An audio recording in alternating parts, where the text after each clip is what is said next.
Why is the State Department ordering all Americans to flee Venezuela while Trump pushes oil executives to invest there? According to the US alert, armed militias called colectivos are hunting American citizens at roadblocks. They're searching cars for Americans or evidence of US support, making the country fluid and dangerous.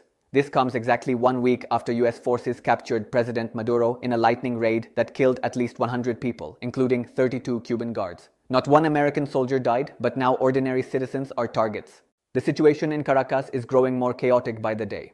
Witnesses report colectivos roaming on motorbikes, setting up checkpoints across the capital. Acting President Delcy Rodriguez continues to denounce what she calls criminal aggression. She told supporters, "We will not stop condemning this great stain on US-Venezuela relations that occurred on January 3rd. Meanwhile, Maduro's son, Nicolas Maduro Guerra, says his father is strong in US prison. "They didn't defeat him," he declared. "We have to be strong."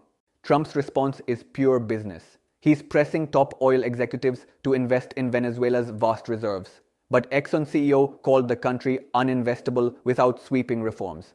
Trump signed an emergency order to protect US-held money from Venezuelan oil sales. Treasury Secretary Scott Bessent says more sanctions could be lifted next week if cooperation continues. The message is clear: work with Washington, get rich. Trump posted, "I love the Venezuelan people, and we're working to make the country rich and safe again." But here's the dangerous contradiction.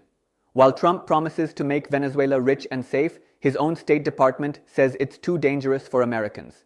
If it's unsafe for citizens, why is it safe for billion-dollar oil deals?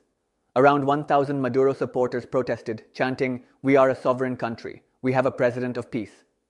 Venezuela released political prisoners as a gesture for peace, but tensions remain at a boiling point. What do you think? Should the US continue pushing oil deals while ordering citizens to flee? Or is this just proof that profit matters more than safety? Drop your thoughts below.